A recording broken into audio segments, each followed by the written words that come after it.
নমস্কার, আমার নাম সুদীপ্ত বর্মন। নমস্কার, আমি সমীর করে। আমরা পূর্বস্থলী 1 গভর্নমেন্ট আইটিআই কলেজের প্লাম্বার ট্রেডের 2025-26-এর বার্ষিকের স্টুডেন্ট। তো আমাদের গ্রুপ প্রজেক্টের নাম হলো PVC pipe drip irrigation system, যার মাধ্যমে আমরা জল সঞ্চয় কী বলে অ্যাগ্রিকালচারে জল সেচের যে ব্যবস্থাটা তার মধ্যে যে জল অপচয় হয় সেটা আমরা রক্ষা করার চেষ্টা করেছি।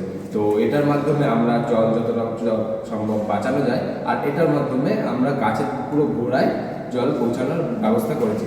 এটা বানানোর জন্য আমরা ব্যবহার করেছি ওয়াটার ট্যাঙ্ক, যেটার মাধ্যমে আমাদের জল সঞ্চয় থাকবে। তার মাধ্যমে আমরা মেইনলি পিভিসি পাইপ, যেটা আমাদের সব থেকে বেশি কার্যকরী, সেইটা আমরা লাগিয়েছি। তার মধ্যে আমরা এখানে জলের যে ফ্লোটা আছে সেটা বন্ধ করার জন্য আর চালু করার জন্য বল ভাল্ব ইউজ করেছি, যেটার মাধ্যমে যেটা অন করলে আমাদের জলের ফ্লোটা শুরু হয়ে যাবে, আর যেটা অফ করলে আমাদের জলের ফ্লোটা বন্ধ হয়ে যাবে। দেন আমরা ইউজ করেছি এল এবং টি জয়েন্ট, যার মাধ্যমে আমরা জলের যেখানে গাছের গোড়া, সেইখানে যে রুট যেটা হয় সেখানে আমরা গাছের পুরো গোড়া অবধি যাতে একটা পুরো লাইন পিভিসি পাইপের মাধ্যমে নিয়ে যেতে পারি এবং সেটা দিয়ে পুরো গাছের গোড়ায় জল ব্যবহার করতে পারি। আর আমরা ইউজ করেছি এন্ড ক্যাপ, যেটার মাধ্যমে পিভিসি পাইপের যে শেষ প্রান্ত হয় সেখানে আমরা জলটা যাতে জলটা যেটা থামে সেটার জন্য এই এন্ড ক্যাপটা ব্যবহার করেছি। আর এখানে যে বড় যে গাছগুলো হয় সেখানে আমরা আরও ছোট পাইপ ব্যবহার করব, কিন্তু এখানে যেহেতু ছোট পাইপ ব্যবহার করেছে তার জন্য আমরা এখানে এন্ড ক্যাপে ফুটো করে দিয়েছি বা গোল করে দিয়েছি, যেটার মাধ্যমে আমরা জলটা পুরো গাছের গোড়ায় গিয়ে পড়বে।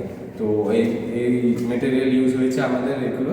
আর এটা অ্যাডভান্টেজ হলো যে এই প্রজেক্টের অ্যাডভান্টেজ হলো যে এখানে জল আমরা সঞ্চয় করবো, 70% জল সঞ্চয় করা যায়। যেখানে কোনো জলসেচের ব্যবস্থায় 100 লিটার জল খরচ হয়, সেখানে আমরা শুধুমাত্র 30 লিটার জলে সেই সেচটা করে ফেলতে পারবো।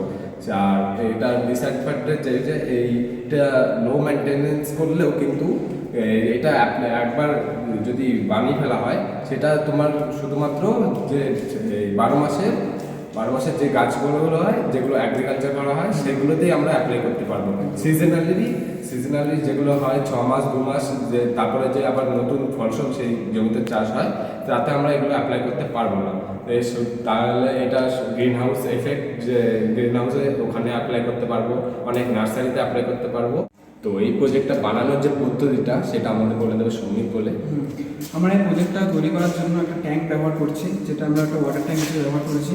এবং এটা তৈরি করার জন্য আমরা টি, এলবো এবং ইনক্যাপ ব্যবহার করেছি, যেগুলো আমরা সলভেন্ট সিমেন্টের সাহায্যে জয়েন্ট করে যাতে লিকেজ না হয় সেই জন্য আমরা এই পাইপগুলো সলভেন্ট সিমেন্ট দ্বারা জয়েন্ট করেছি। এবং পাইপে ইনক্যাপের শেষে একটা করে ছিদ্র করেছি যাতে জলটা খুবই স্লোলি পাস হয়। এবং এখানে একটি ভাল্ব ব্যবহার করে যাতে জলের ফ্লোটা কন্ট্রোল হয়।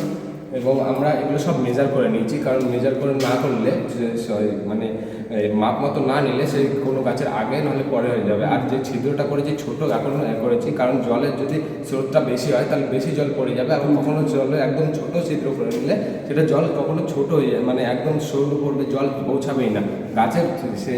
তো আমাদের যে গাছ যতটা বড় হবে সেই অনুযায়ী আমাদের ছিদ্র বা হোলটা করতে হবে, যাতে জলটা যতটা জল দরকার ততটাই পৌঁছাবে। মেনলি আমরা এটা ব্যবহার করেছি কম জল ব্যবহার করে ফার্মিং করার জন্য। আমরা এটা যেমন আমাদের বিভিন্ন প্রকল্প চালু হচ্ছে, সেভ ওয়াটার সেভ লাইফ, আমরা ফিউচার জেনারেশনকে টার্গেট করেই প্রজেক্টটা তৈরি করে যাতে কম জল ব্যবহার করে চাষাবাদ করা যেতে পারে। আর আমাদের মেন মোটো হলো যে এই যে কম সঞ্চয় জল যদি আজকে করতে পারি তো ভবিষ্যতে সেই জল বাঁচিয়ে আমরা ইউজ করতে পারবো। এখন যদি জল আমরা বেশি ইউজ করি তাহলে ভবিষ্যতে তো জল পাওয়াই যাবে না। তো সেটার জন্য মেনলি এটা ইউজ হবে। আমাদের এই প্রজেক্টটা করতে আমাদের স্যার এবং মেন্টর উজ্জ্বল ঘোষ মহাশয় খুবই সাহায্য করেছেন এবং আমাদের প্রজেক্টটা তৈরি করতে অ্যাপ্রুভাল করেছেন আমাদের স্কুলের প্রিন্সিপাল ঋষভ ঘোষ স্যার মহাশয়। তো এদের দুজনকে আমরা ধন্যবাদ জানাচ্ছি এবং নমস্কার। আমাদের প্রজেক্টটা এখানে শেষ করছি।